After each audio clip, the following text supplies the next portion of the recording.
나누실 하나님의 말씀은 마가복음 10장 42절에서 45절까지의 말씀입니다.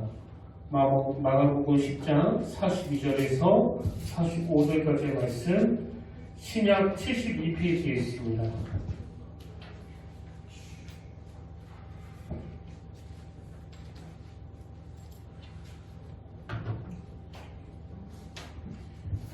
마가복음 10장 42절에서 45절까지의 말씀, 우리 다 같이 한 목소리로 공독하시겠습니다. 시작. 예수께서 그러다가 계시되 이방인의 집권자들이 그들을 임의로 주관하고 그 국왕들이 그들에게 권세를 부리는 줄을 너희가 알거니와 너희 중에는 그렇지 아니할지니 너희 중에 누구든지 크고자 하는 자는 너희를 섬기는 자가 되고 너희 중에 누구든지 으뜸이 되고자 하는 자는 모든 사람의 종이 되어야 하리라. 인자가 온 것은 섬김을 받으려 함이 아니라 도리어 섬기려 하고 자기 목숨을 많은 사람의 대속물로 주려 함이니라. 아멘. 할렐루야. 반갑습니다. 오늘 특별하게 이렇게 인사하길 원합니다. 메리 크리스마스. 메리 크리스마스. 즐거운 성탄의 기쁨을 저와 여러분 모두가 다 누리시기를 주님 이름으로 축복합니다. 미국은 그 1월 셋째 주 월요일이 그 공휴일인데요. 그날 공식 명칭이 마터 루터킹 데이. 그 60년대 해방운동의 지도자였던 마터 루터킹 목사님을 기념하기 위해서 그분의 생일을 이제 공휴일로 지키고 있는 겁니다. 그 개인의 생일을 이렇게 공휴일로 지정한 건 초대 대통령인 그 조지 워싱턴 이후로 처음 있는 일이라고 하는데요. 그럼 왜 미국 정부는 그 루터킹 목사님의 생일을 공휴일로 지키게 했을까? 그 내막을 들여다보니까 그날만큼이라도 그분이 행하셨던 일, 그리고 또 그분이 가지고 있었던 정신, 이런 것들을 좀 기리고 되새기기를 바라는 마음에서 그렇게 공휴일로 지정을 했다는 겁니다. 이런 맥락에서 본다면 오늘 이 성탄절도 마찬가지입니다. 요즘에는 그 미국이나 우리나라 할 것 없이 스타벅스 이런 데서 메리 크리스마스라는 용어는 다 빼버리고 해피 할로데이, 그 종교색을 다 없애버리기 위해서 이 해피 할로데이라는 용어를 많이 사용하고 있지 않습니까? 그러다 보니까 이 성탄절이 많은 사람들에게 무슨 놀고 쉬는 날로 그렇게 인식되고 있고, 또 믿는 우리들조차도 거기에 계속 그 영향을 받고 있다고 저는 생각하는데요. 근데 여러분, 이 또 다른 한편으로 생각해보면요, 지금 이 상황이 예전처럼 지금은 크리스마스다, 소년회다 그래가지고 막 모일 수 있는 그런 분위기는 아니지 않습니까? 모든 백화점들이 또 술집들이 이 코로나 바이러스 때문에 문을 닫거나 장사가 안 되는 그런 상황인데, 어떤 면에서는 차라리 이날만큼은 세상이 좀 조용해지는 게 예수님은 우리가 세상의 어떤 기류에 휩쓸리지 않고 예수님을 또 그분의 정신을 깊이 묵상하는 데 좀 도움이 될 수 있겠다, 그런 생각을 하게 되는 겁니다. 그래서 오늘 이 성탄절에 우리가 정신 바짝 차리고 이 땅에 오신 예수 그리스도, 그분을 영접하고 또 예수님이 이 땅에 오신 의미, 십자가의 의미, 이런 걸 돌아보고 묵상하는 그런 성탄절이 되기를 원하는데요. 저도 이 한 달 전서부터 계속 이 예수님의 삶과 죽으심에 대해서 또 주님의 그 십자가에 대해서 계속 묵상을 했습니다. 그런데 제가 예수님의 삶과 죽으심에 대해서 또 그 십자가에 대해서 묵상을 해보니까 딱 한마디로 요약이 되는데 이렇게 정리가 되는 겁니다. 예수님의 삶은 역설의 삶, 또 섬김의 삶이었다. 십자가라는 것도 결국은 이 역설의 삶, 섬김의 삶, 이걸 그대로 구현해 놓는 결정체가 그게 십자가라고 생각하거든요. 오늘 보면 마가복음 10장 45절에 보니까 예수님이 당신이 직접 이 땅에 오신 그 의미에 대해서 요약해서 설명을 해주시는데요. 자, 45절을 한번 보십시오. 인자가 온 것은 섬김을 받으려 함이 아니라 도리어 섬기려 하고 자기 목숨을 많은 사람의 대속물로 주려 함이니라. 우리가 아는 그 옛날 왕의 자리는 군림하는 자리, 다스리는 자리, 섬김을 받는 자리라고 알고 있는데, 예수님이 이거 완전히 뒤집어가지고 왕으로 오신 주님께서 나는 섬기러 받으러 온 것이 아니라 섬기러 왔다. 심지어는 많은 사람들을 구하기 위해서 나는 죽으러 왔다. 십자가 지러 왔다. 그런 말씀을 하시는 것 자체가 이게 바로 역설의 삶, 또 섬김의 삶 아니겠습니까? 그래서 제가 사전을 뒤지면서 이 역설이라는 단어가 무슨 뜻으로 설명이 되는가 그것을 찾아보니까요. 국어사전에서 이렇게 설명을 하더라고요. 역설, 일반적으로는 모순을 야기하지 아니하나 특정한 경우에 논리적인 모순을 일으키는 논증. 그렇게 설명하고, 자, 그 다음을 한번 들어보세요. 모순을 일으키기는 하지만 그 속에 중요한 진리가 있는 것으로 간주한다. 이게 너무 제 마음에 와닿는 겁니다. 여러분, 이 역설이라는 단어가요, 겉으로 보기에는 모순처럼 보여지지만 그러나 사실은 그 속에 진리가 함축되어 있는 것이다. 여러분, 이런 뜻을 가진 단어가 이 역설이라면요, 지금 여러분이 가지고 계시는 그 성경책은요, 이 역설 모음집이에요. 다 역설 아닙니까? 전부 다? 한번 예를 들어볼까요? 시편 119편 71절 고난당하는 것이 네게 유익이라. 이게 딱 그 오해받기 쉬운 말씀 아닙니까? 지금 누가 엄청난 고난에 빠져가지고 그 병원에 누워있는데 거기 가가지고 굉장히 유익한 시간을 보내고 계시네요. 어떻게 그런 기회를 얻으셨어요? 참 부럽습니다. 그렇게 이야기한다면요, 아마 그 자리에서 맞을 거예요. 그 관계 다 끊어야 될 겁니다. 보통 사람들에게 이 고난당하는 게 유익이다 이런 말 함부로 해서는 안 돼요. 그리고 여러분이 또 깨달았다고 믿는 사람끼리도 아무 때나 갖다 붙이면 그거 곤란합니다. 왜? 이거는 역설이거든요. 이거는 그렇게 아무렇게나 쓸 수 있는 표현이 아니에요.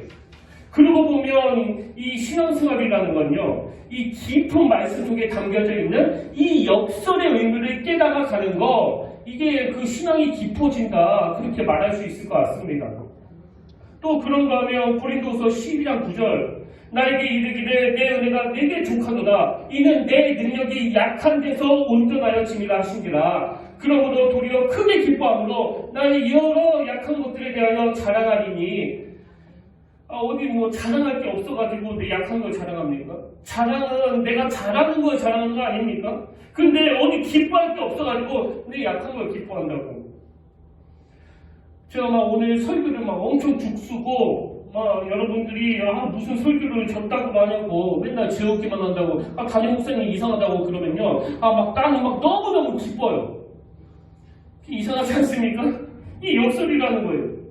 또 사도행전 20장 35절 범사에 여러분에게 모본을 보여준 바와 같이 수고하여 약한 사람을 돕고 주 예수께서 친히 말씀하신 바 주는 것이 받는 것보다 복이 있다.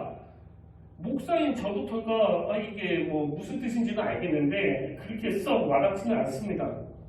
목사 11년차가 된 지금도 난 여전히 받는 게 좋아요. 주는 게 뭐가 좋습니까? 그냥 주라고 하시니까 쥐어짜듯이 주는 거지. 저도 그 가끔 가다가 우리 동기 목사님을 만날 때 그 동기 목사님이 애라도 한 명 데리고 오면요 꼭 그 손에 용돈을 주어주게 되는데 그럴 때마다 손이 떨려요. 그리고 주고 나면 내가 항상 후회가 돼. 한 장만 주고.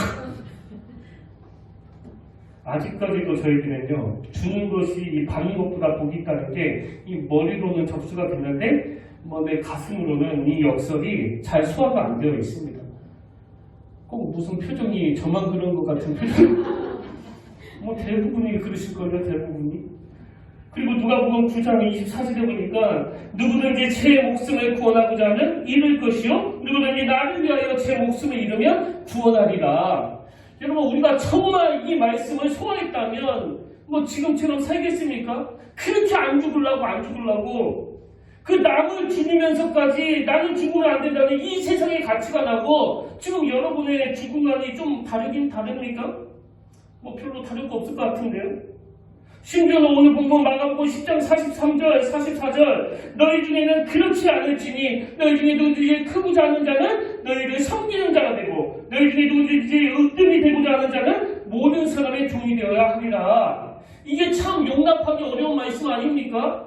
그 모든 사람의 종이 되기 싫어가지고 그렇게 으뜸이 되려고 바둥바둥하고 여러분이 그 공부하는 애들한테 항상 하는 얘기가 그거 아닙니까? 네가 지금 고생이 나야. 그래야 나중에 으뜸이 되고 그리고 으뜸이 돼야 사람들한테 대접을 받는다.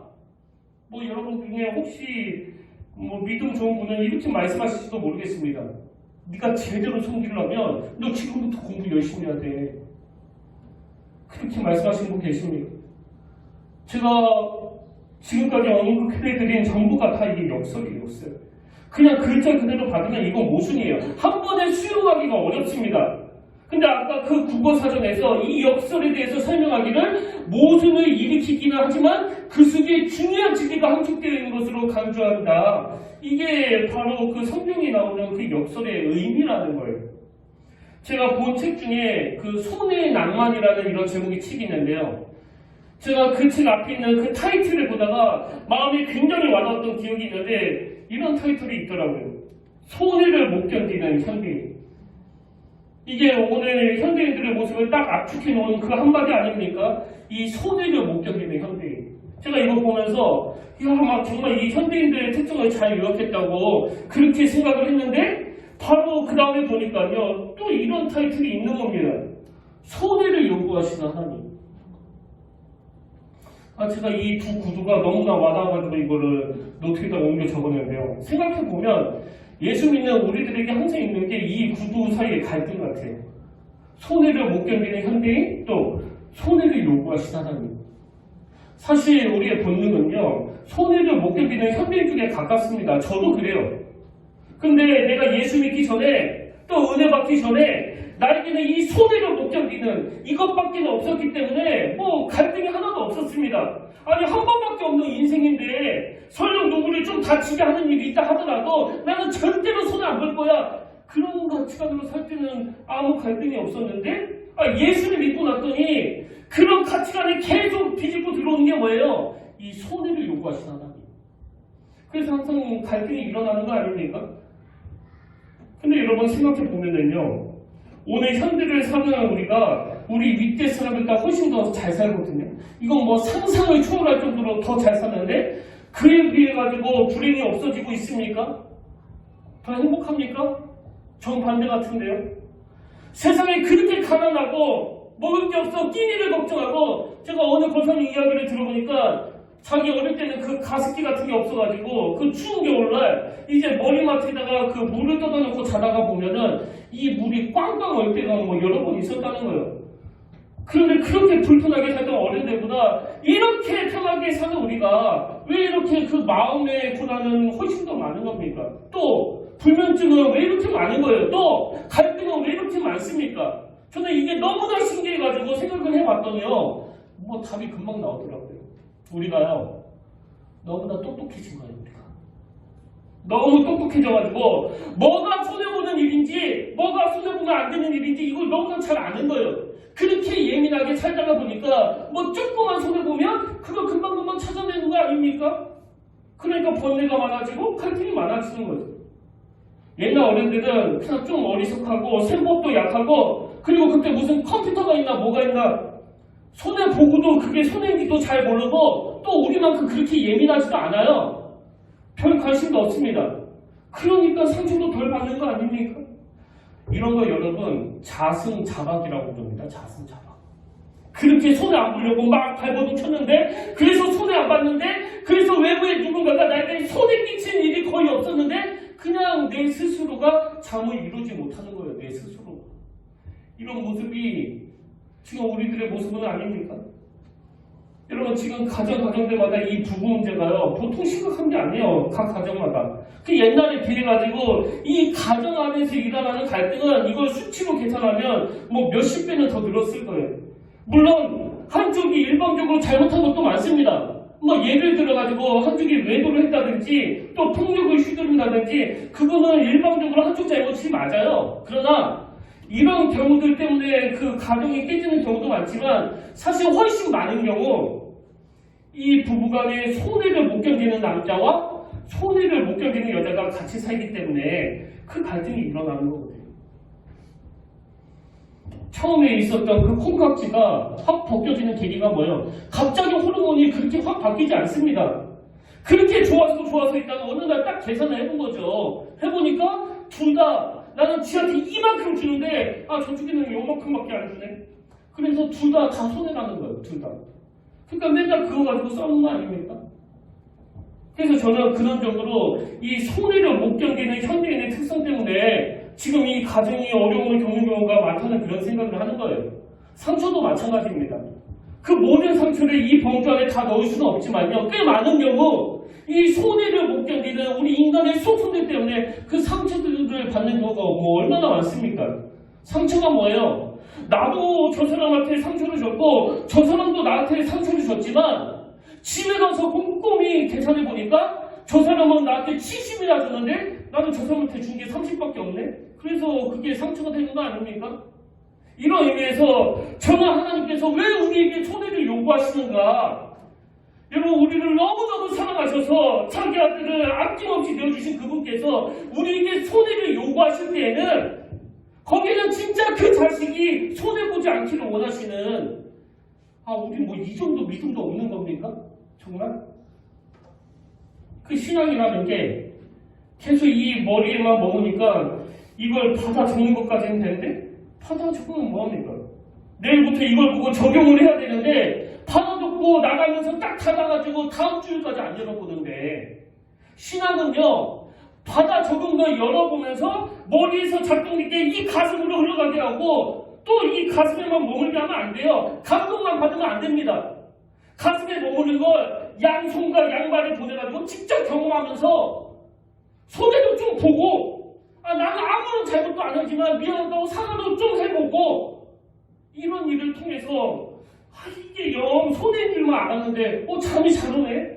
밥맛이 돌아오네? 왜 아버지가 나에게 손해를 요구하시는지 알겠네? 이걸 터득해가는 그게 바로 신앙인 줄로 믿으시길 바랍니다. 저는 여러분들 오늘 이 머리로 깨닫게 되시고 그것이 가슴으로 전달이 되고 가슴으로 전달된 그 진리가 여러분 양손과 양발에 전달되어 이번 주 한 주 내내 오늘 깨달은 말씀이 삶 속에서 경험되어지는 믿음의 자녀들 되시기를 바랍니다. 이런 의미에서 저는 예수님이 보여주신 이 역설의 삶, 이 섬김의 삶, 이걸 왜 우리도 따라해야 되는가, 그 이유에 대해서 살펴보려고 하는데요. 자, 여러분, 우리가 역설의 삶, 섬김의 삶을 살아야 하는 이유 중에서 그 첫 번째 이유가 뭐냐? 바로 타인 섬김이 곧 나 자신의 행복을 가져다 주는 일이라고 말씀하시기 때문이에요. 신명기 10장 13절에 보니까 내가 오늘 내 행복을 위하여 내게 명하는 여호와의 명령과 규례를 지킬 것이 아니냐, 이 큰 전제를 주시고 이제 그 다음 구절부터 하나님의 명령과 규례의 핵심이 뭔지를 쭉 설명해서 나오는 내용이 나오는데요. 자, 18절 19절을 보십시오. 고아와 과부를 위하여 정의를 행하시며 나그네를 사랑하여 그에게 떡과 옷을 주시다니, 그 다음 보세요. 너희는 나그네를 사랑하라. 전에 너희도 애국 땅에서 나그네 되었음이니라. 지난주 말씀 기억나십니까? 우리가 전에 또 옛적에는 어떤 상태였습니까? 흑암에서 신음하던 상태, 고통 속에서 헤매있던 상태. 오늘 말씀을 빗대어 말씀드리자면 애국에서 나그네로 살아가던 상태. 그런데 이런 우리들이 빛 대신 예수 그리스도, 그분의 희생, 십자가에서의 역할, 이 하나님의 놀라운 은혜로 말미암아 우리가 참 자유를 얻게 되었다고 그렇게 말씀을 드렸는데요. 지금 하나님이 너희가 왜 고아와 과부와 나그네를 섬겨야 되는지 그 이유를 쭉 설명하시면서 니들도 전에 이런 돌봄이 필요한 연약한 자들이었을 때 이 한량없는 은혜로 건정을 받았기 때문에 이제는 은혜를 받은 너희들이 바로 그런 약한 자들을 돌아보는 데에다가 너희 눈을 돌려야 된다. 그걸 지금 가르쳐주고 계시는 거예요. 근데 여러분, 사실 이 고아와 과부와 나그네를 섬겨야 되는 더 중요한 이유는요, 이미 13절에서 명시했습니다. 내가 오늘 내 행복을 위하여, 이웃을 섬기는 것, 타인을 섬기는 것, 그가 하나님의 명령과 규례가 그렇듯이 네 행복을 위하여다. 네 행복을 한번 해보세요. 저는 저와 여러분이 말씀을 말씀 그대로 믿고 한번 두 발과 두 손을 가지고 여기서 말하는 행복이 무엇인지를 좀 맛보셨으면 좋겠습니다. 제가 이따가 맨 마지막에 저랑 함께 사역했었던 그 목사님 중에 그 명중환 목사님이라고 제가 참 존경하는 그런 목사님입니다. 이 목사님이 시무하는 그 교회에서 만든 영상 하나를 보여드릴 텐데요. 그 교회는 행복한 밥상이라고 일주일에 2번, 수요일하고 금요일은 그 교회 공간을 무료 오피스로 활용하면서 한 100여 명 어르신들에게 식사를 대접하고 있고요.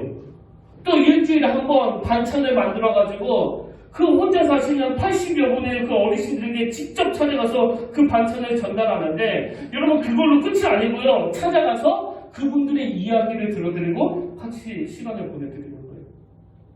그런가 하면 지금은 코로나 바이러스로 잠시 쉬고 있지만 일주일에 2번 역 앞에 있는 그 지하차도에 나가가지고 노숙자들에게 음식을 제공하는 그런 일을 하고 있는데요. 여러분 제가 주목하는 게 뭐냐? 그렇게 섬김을 받는 분들도 너무너무 감사하고 너무나 감격을 누리지만 아침 일찍 일어나서 밥을 지어가지고 그 사역의 현장에 찾아가서 어르신을 섬기고 노숙인을 섬기는 그 봉사자 자신이 막 너무너무 행복하다는 거예요. 너무너무. 제가 어제 영상을 편집하다가 너무 은혜를 받았는데요. 이게 바로 하나님이 말씀하시는 네 행복을 위해서, 네 행복을 위해서. 여러분 그 장기려 박사님 다 아시죠? 저도 몇 번이나 인용을 했고요. 뭐 많은 분들이 이분을 알고 계시는데 이 장기려 박사님은 크리스찬이면서 또 바보 의사로 불리우던 분 아닙니까? 그래서 이분이 바보로 불릴 수밖에 없는 그 근거라고 그럴까요? 예화를 대라고 그러면 뭐 무궁무진하게 나와요. 예를 들면 이런 겁니다. 이제 장기려 박사님이 돌보셨던 환자가 너무나 가난하고 돈이 없는 거예요. 근데 보통 그 병원에서 그 퇴원 수술을 안 받으면 그 퇴원을 안 시켜주지 않습니까? 그래서 이 환자가 이 장기려 박사님한테 이렇게 요청을 한 겁니다. 선생님, 제가 지금 돈이 없지만 나는 꼭 갚아서 갚겠습니다. 그 퇴원비가 없다는 거예요. 이걸 누가 믿겠습니까, 이걸? 그랬더니 그 박사님이요. 그 이야기를 듣더니 이렇게 말씀하셨어요. 병원에서는 병원비를 내지 않으면 퇴원시켜주지 않을 거예요. 그러니 밤에 살짝 도망가시오. 내가 문을 열어놓겠어. 제가 알기로 이분이 그때 당시 원장으로 알고 있거든요. 그래가지고 그 밤에 도망가는 환자 손에 차비를 쥐어주고 그 뒷문을 열어줬다는 거예요. 그러고 하면 또 다른 환자 이야기인데요. 이 환자도 가난 때문에 제대로 먹지 못하고 그래서 병이 나서 병원에 왔는데 이 장기려 박사님이 환자에게 써준 그 처방전은 아주 유명한 일화예요. 뭐라고 썼는지 아십니까? 이 환자에게 닭 2마리 값을 내주시오. 그 처방전을 가지고 그 원무과에다가 냈을 때 그 병원 직원이 그걸 보면서 한동안 이게 무슨 뜻이지 하면서 그 고개를 갸우뚱했을 것 같아요. 여러분 중에 혹시 어느 병원에서 그 환자가 가난하다고 그 처방전에다가 한 5만 원 내줘라 이런 병원이 있다는 이야기 들어보셨습니까? 저는 지금까지 못 들어봤거든요. 또 그게 뭐 당연한 거예요.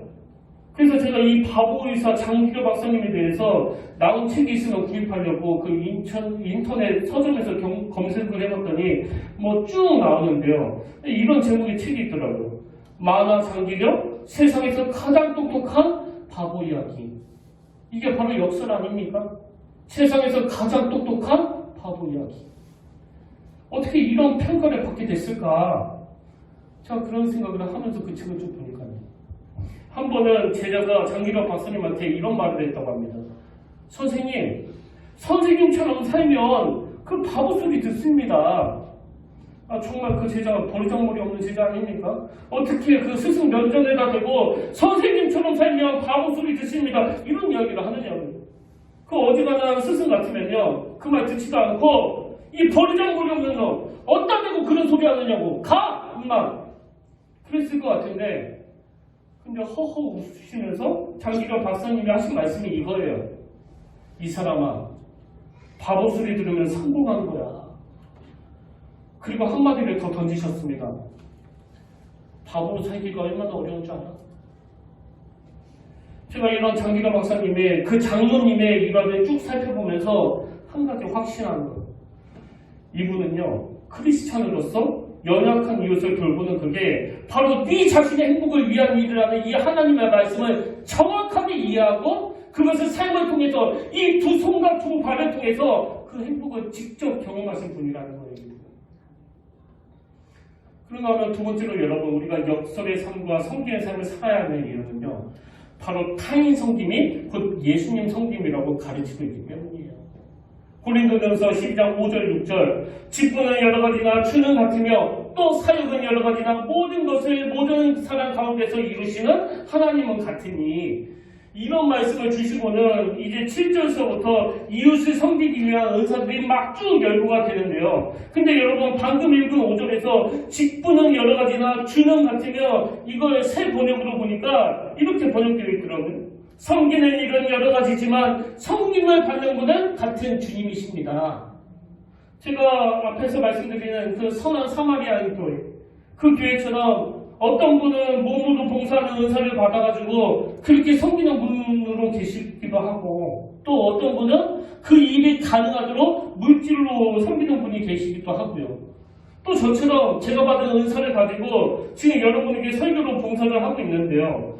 그래서 여러분 제가 어제 저녁 늦게까지 이 설교를 준비한다면 또 예화를 찾아보고 또 영상을 편집하고 설교를 다 듣는다면 이게 바로 예수님을 섬기는 일이라는 거예요. 예수님을.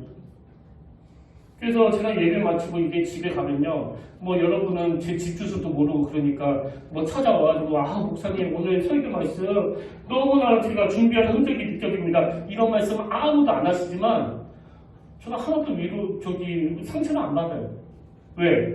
집에 가면 늘 예수님이 저를 위로해 주시기 때문에. 김 목사 수고했어. 너 애쓴 거, 너 밤샌 거 내가 다 안다. 여러분, 우리가 말입니다. 연약한 이웃들에게 이 물 한 잔 떠주는 이것도 주님을 대접하는 것이라는. 그래서 주님이 그 섬김을 받으시고 인정해 주신다는 이 믿음만 있어도요. 이렇게 각박하게 살지는 않을 거예요. 오늘은 우리가 지난주에 이어서 계속 이 성탄절 말씀을 나누고 있는데요. 지난 시간에 우리가 누림, 빛으로 오신 그분을 누려야 된다고 말씀을 드렸고 오늘은 예수님을 누르는 우리가 섬김, 그 타인 섬김에 대해서 살펴보고 있는데요. 저는 이 타인 섬김이 왜 우리에게 행복이 되는지 그리고 이 타인 섬김이 왜 주님을 섬기는 일이 되는지를 묵상하다가 그 예전에 읽었었던 책이에요. 그 청년 바보 의사 그가 사랑한 것들 이런 제목의 책을 그 도서관에 가가지고 다시 읽기 시작했는데요. 제가 그 책 내용을 설명드리면 제가 왜 이 성탄절 말씀을 준비하다가 이 책을 다시 꺼내 읽었는지 확 이해가 되실 거예요. 이분은 그 평범한 분인데요. 이제 의과대학을 졸업하고 군의관으로 복무하다가 33살 그 젊은 나이에 그만 갑자기 병으로 생을 마감합니다. 뭐 여기까지는 평범한 이야기 아닙니까? 뭐 젊은 청년도 일찍 생을 마감하기도 하고 연세 드신 어른도 오래 장수하기도 하는 그게 뭐 인생의 법칙이니까 이거는 뭐 전혀 새로울 게 없는데 지금부터가 놀라운 이야기예요. 장가도 안 간 33살 청년이 갑자기 이 땅을 떠났는데요. 여러분 그 청년 장례식에 문상객이 무려 4,000명이 모인 거예요. 4,000명이.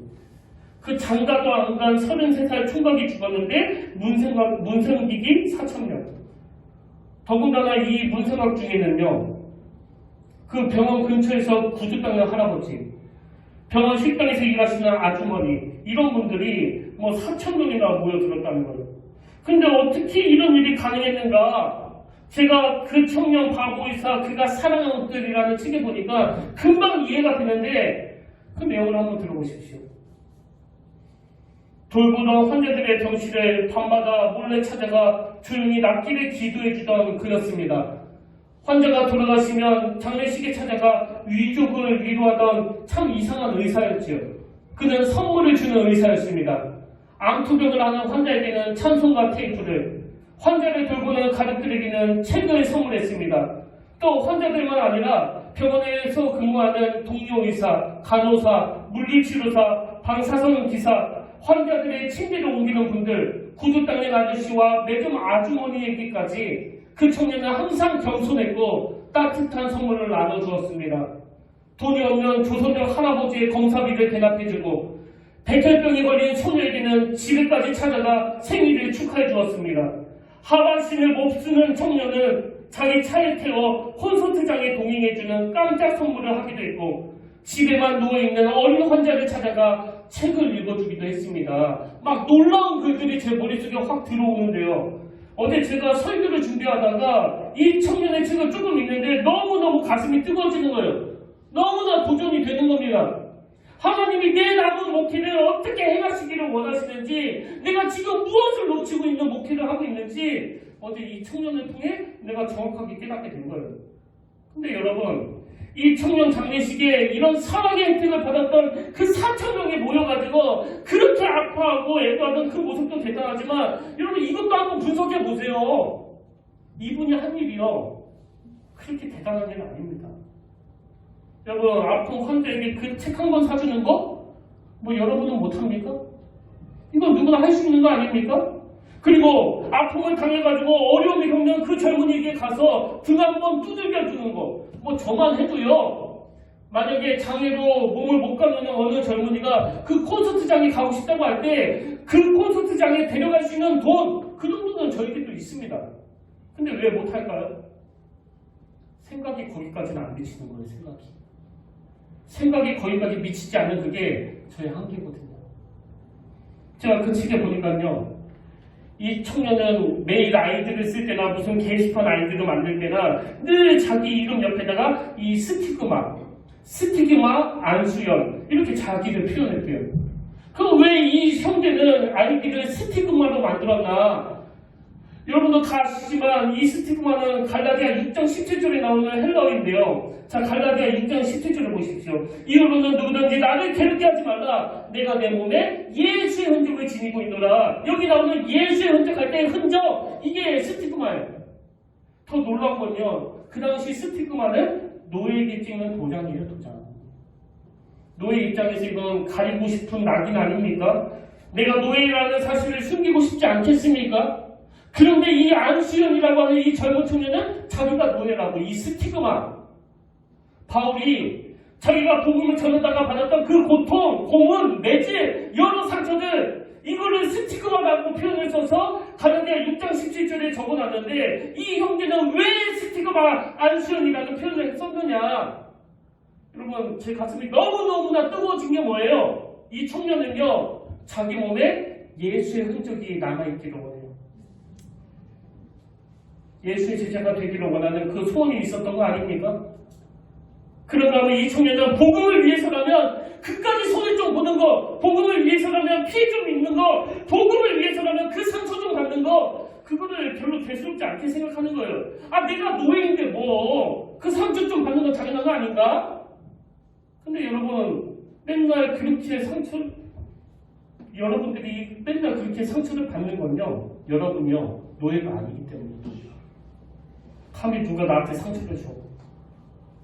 근데 여러분, 이 청년이 이렇게 행복한데 우리는 왜 이렇게 근심은 많고 불면으로 잠을 이루지 못하는 날이 많습니까? 저는 오늘 결론을 여러분에게 도전을 드리는 것으로 이 말씀을 정리하고 싶은데요. 여러분, 이제 올해가 거의 끝나가지 않습니까? 예수의 흔적을 가지신 저와 여러분이 지난 한 해 여러분에게 아픔을 주고 상처를 준 그 사람 좀 용서할 수는 없겠습니까? 예수의 흔적을 가지신 저와 여러분이 여러분의 애타게 필요하는 그 사람을 찾아가 좀 섬길 수는 없겠습니까? 오늘 현장에 찾아가 그 설거지 좀 해줬더니 예수님이 그거 나한테 한 거야, 그거. 응? 고맙다. 제가 아까 말씀드린 대로 영상을 보여드리려고 하는데요. 이 손해를 못 견뎌하는 현대인들 사이에서 이 손해보는 일이 얼마나 행복한 일인지를 고백하는 그 봉사자를 보면서 이게 여러분에게도 도전이 되기를 원합니다.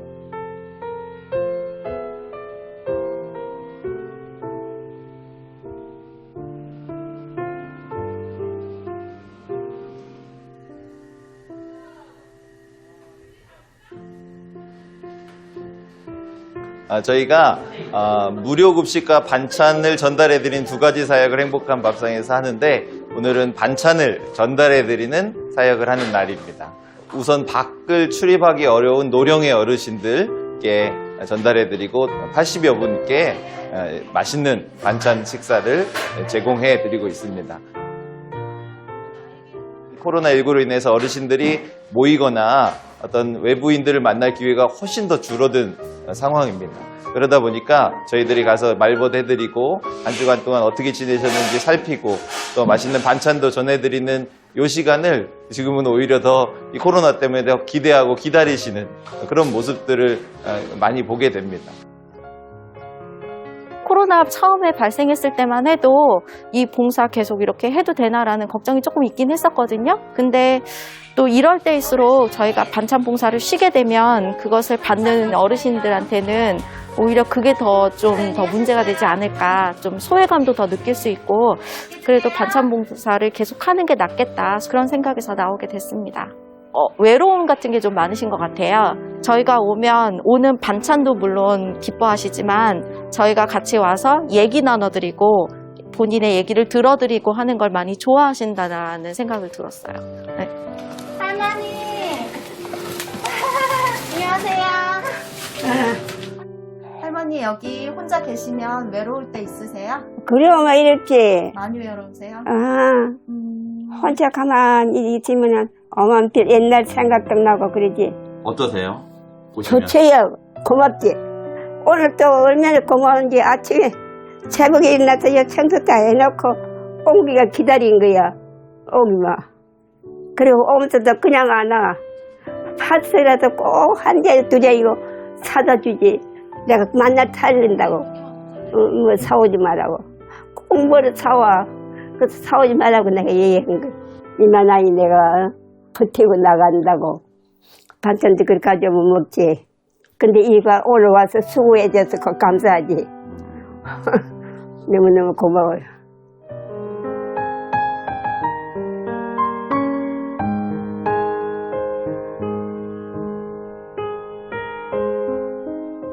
저는 처음에 선한 사마리 교회에서 그러한 봉사자를 모집한다는 얘기를 듣고 오게 됐어요. 그런데 막상 이곳에 오니까 먼저 제 안에 그 기쁨이 넘치더라고요. 그래서 정말로 오는 그 발걸음이 날마다 행복해요. 그분들을 섬기는 것이 아니라 오히려 제가 그분들이 더 많은 정말 사랑과 그 섬김을 제가 배려고 받고 있고요. 지금 이 자리가 제게는 너무 행복해요. 지금 어디 가는 길이세요? 반찬 받으시는 분 어르신의 댁으로 가고 있습니다. 근데 이제 대부분은 저희가 반찬을 갖다 드리니까 저희 오는 거를 기다리세요. 그래서 저희가 빨리 가야 돼요. 어머니, 반찬 가지고 왔어요. 안녕하세요. 잘 지내셨어요? 저희가 이렇게 반찬 가지고 오기 전에는 어머니 그냥 물 말아서 그냥 반찬 한 가지랑 식사하셨어요?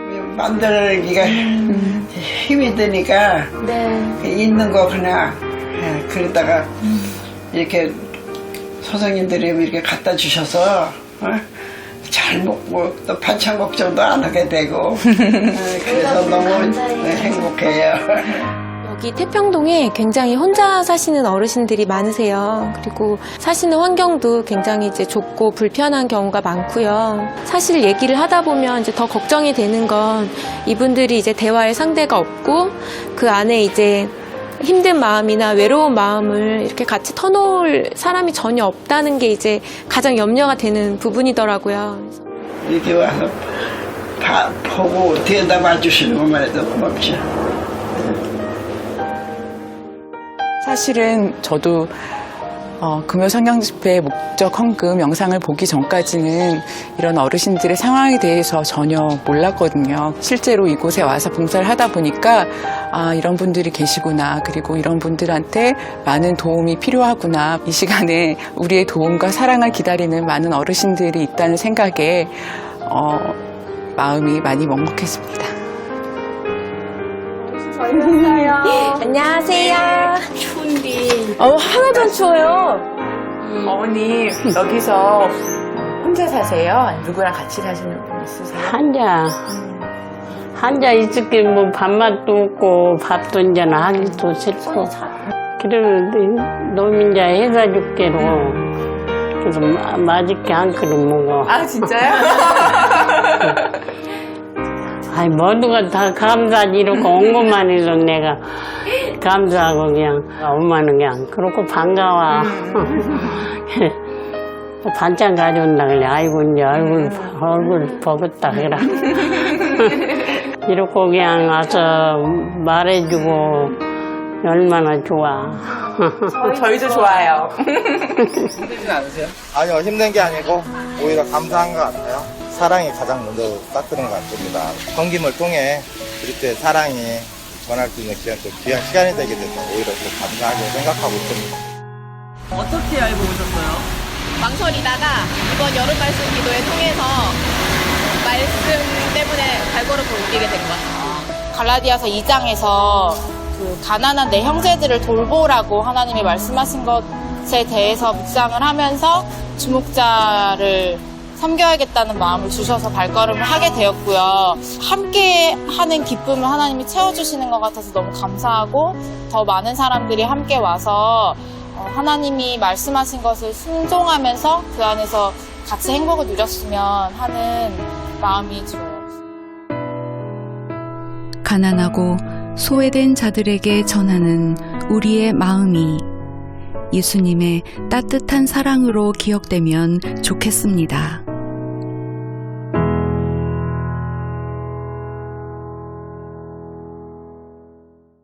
오늘 말씀을 기억하시고 또 저 섬김의 모습을 기억하시면서 하나님 나도 좀 손해보는 인생이 되기를 원합니다. 손해를 보기를 요구하시는 그 하나님이 그게 내 행복이기 때문에 그 길을 걸어가기를 원하신다면 여러분 그걸 믿는 우리가 한번 삶에서 그것을 실천하기를 원합니다. 우리 이 찬양 가슴으로 부르길 원합니다.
것이 우리는 너무나 우리 자신을 위하는 자들입니다.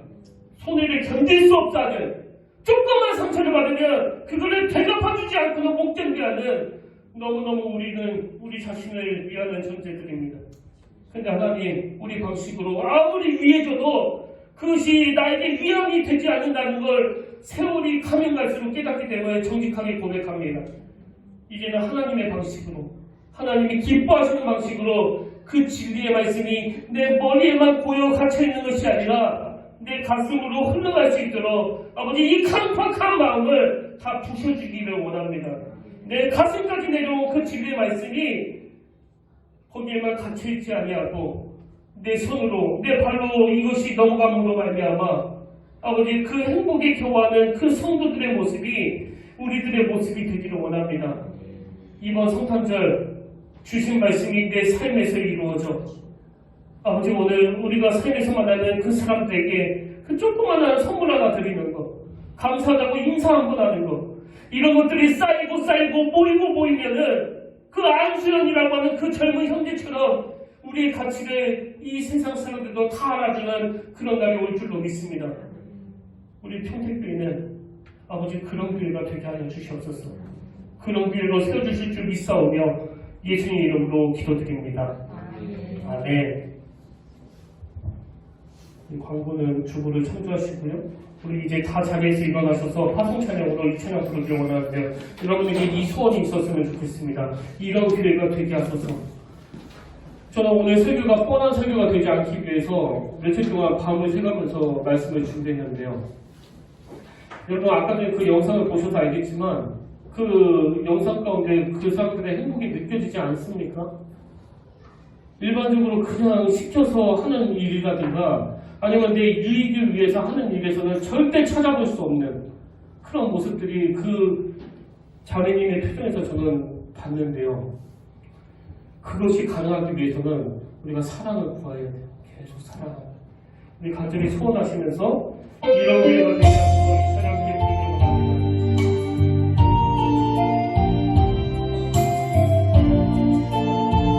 진정한 예배가 숨쉬는 교회, 진정한 예배가 숨쉬는 교회, 주님이 주님 되시는 교회, 우리의 이거가 쌓이는 교회,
예수께서 이르시되 내 마음을 다하고 목숨을 다하고 뜻을 다하여 주 너의 하나님을 사랑하라 하셨으니 이것이 크고 첫째 되는 계명이요 둘째도 그와 같으니 내 이웃을 내 자신과 같이 사랑하라 하셨으니 이 두 계명이 온 율법과 선지자의 강령이니라.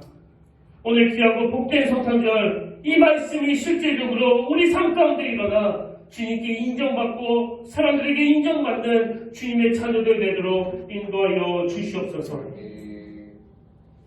이제는 우리 주 예수 그리스도의 은혜와 하나님 아버지의 다함없는 사랑과 성령님의 감동, 감화, 위로 교통 충만하심의 역사가 이 성탄절 주신 말씀을 가슴으로 받고 양손 양발로 흘러보내기로 다짐하며 주님을 닮은 모습으로 헌신과 섬김이 가득한 교회가 되기를 갈망하며 기쁨으로 예배드리는 모든 주의 자녀들 머리 위에 지금부터 영원토록 함께 하시기를 간절히 축원하옵나이다. 아멘.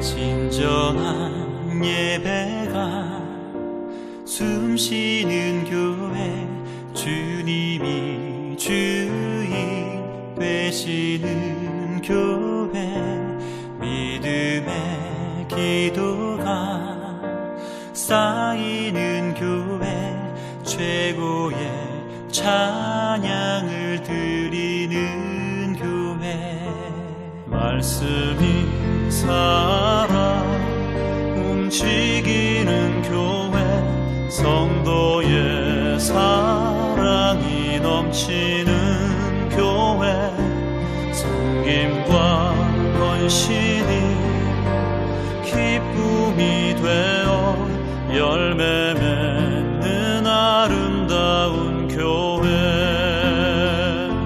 주님의 마음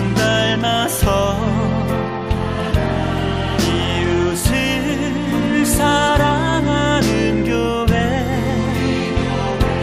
주님의 영광을 위해서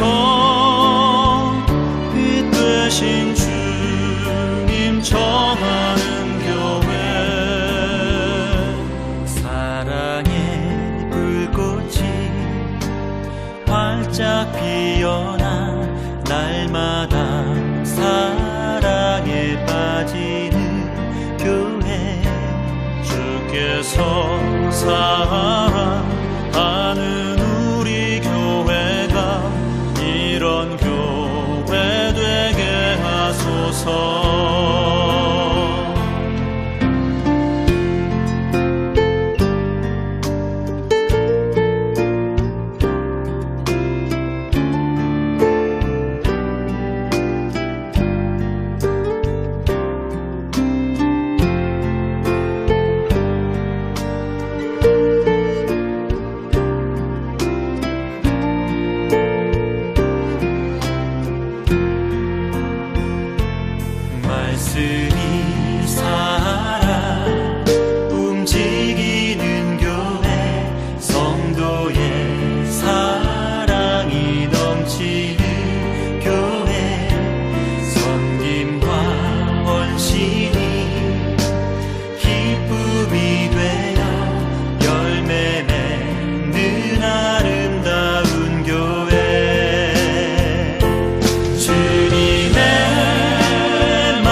쏟아지는 교회 주께서 사랑하는 우리 교회가 이런 교회 되게 하소서. 주께서 사랑하는 우리 교회가 이런 교회 되게 하소서. 이런 교회 되게 하소서. 이런 교회 되게 하소서.